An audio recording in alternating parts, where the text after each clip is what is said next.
Welcome back to another video tutorial brought to you by thevirtualinstructor.com.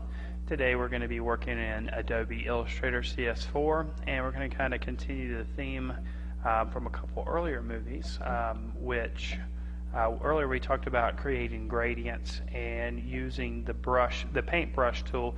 In this movie we're going to kind of pull it all together and edit some symbols. Okay, so the first thing I'm going to do is I'm going to run a really quick gradient on the background.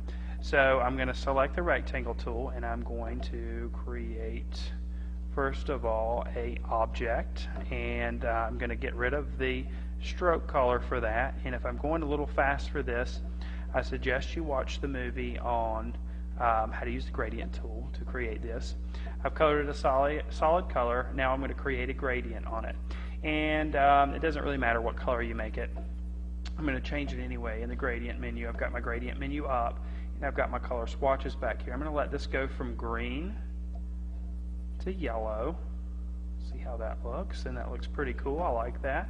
But I am going to change the angle at which that gradient is happening to something like this, and I am going to make it, that's what we've got, and I am going to make it a little bit more yellow.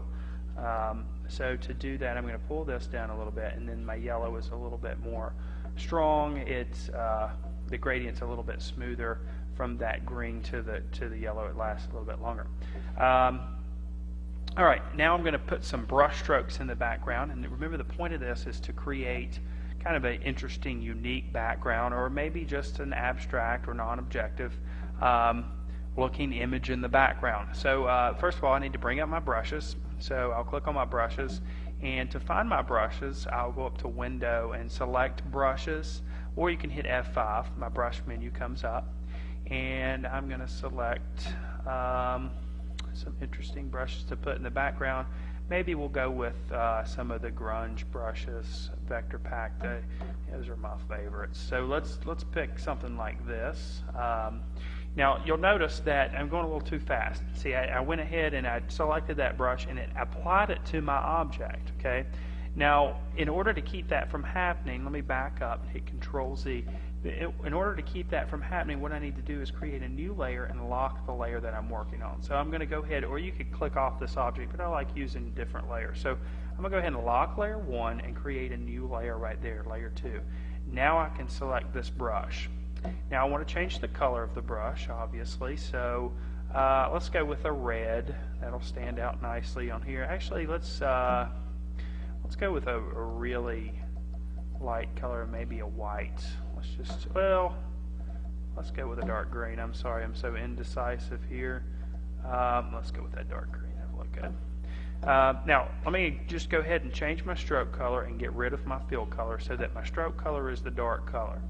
Alright, then I'm going to start making marks with this brush, and you can see when I make marks with it, this kind of pattern happens, and it's all dependent on how you do your brush. And again, for more information on using the paintbrush tool, I would suggest you watch the video tutorial on how to use the paintbrush tool in CS4.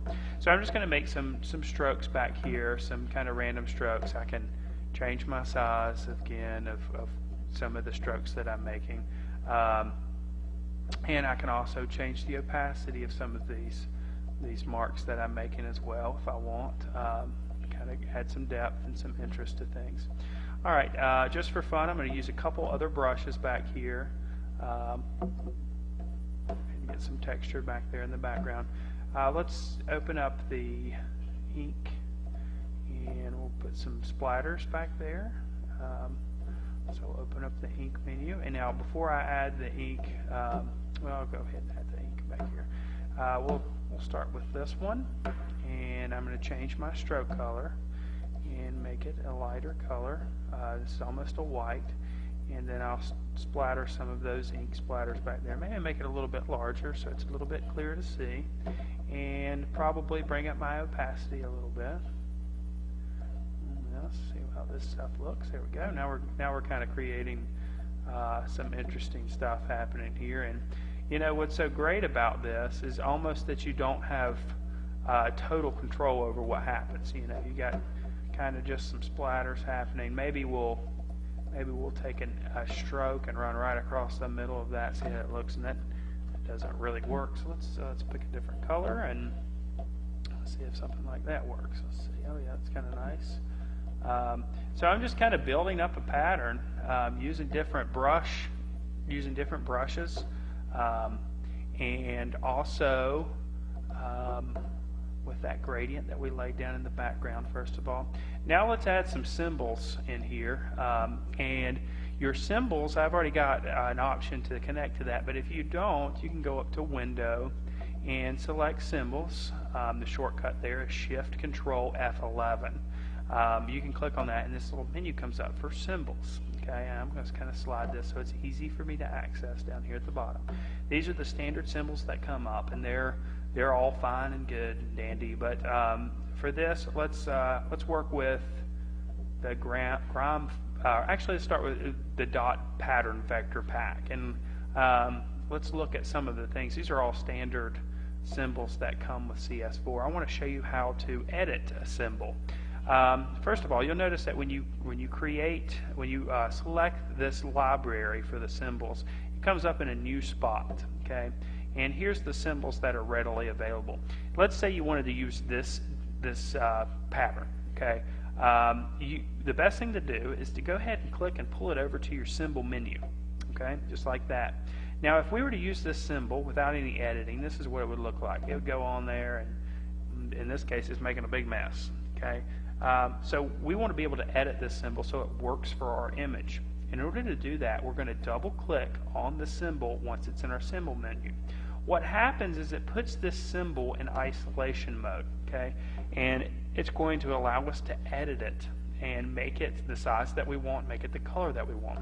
So first of all, we need to select the object and select all the paths inside of that object. So I'll just bring the selection tool over and select the entire object. Now we need to pick what color we want it to go to, and let's just pick this dark green. And now you'll notice that it didn't change because that dark green changed the stroke color. We need it to be the fill color. So if we reverse those, you'll see that that is selected. I'm not sure if the dark green's how it's gonna look, but we'll try. Okay. Now we also want it to be resized. We want it to be smaller, so I'm going to go ahead and transform it to be kind of the size that I want it to be, and that's probably a little bit better. And I'm kind of going to want it to come out of the corner a little bit like that. So I'll just resize it just like that. Now, when I'm done changing it, editing the symbol the way I want it to be, I'll just double click in the background, and then I'm out of isolation mode, and then I'm back to where I was. But you'll notice now that symbol is in my symbol menu, and it's the size I want it to be, and it's the color I want it to be. So now when I pull it to my stage, it is on there, and it's a little bit better looking. But before we do that, let's back up a little bit, and I'm going to go ahead and make a new layer for this because I want this symbol to kind of look like it's behind all these brush strokes, kind of far off in the distance. So in order to do that, I'll lock layer 2, I'll create a new layer, and I'll pull layer 3 behind layer 2. Now I can pull my symbol in here, and it looks like it's behind some of those other brush strokes back there. I'm also going to go ahead and bring the opacity down a little bit on that symbol, and yeah, that looks a lot better. Now if I deselect, select over here, we kind of see what we've got going on. Let me lock that layer so it stops flashing. Now we've got an idea of what we've got going on here. And you can see now how you can build up really complex and interesting backgrounds using the gradient tool, using the brush tool, and using all the symbols that you have available to you and editing those symbols the way you want them to be. So I hope you've enjoyed this video tutorial brought to you by thevirtualinstructor.com.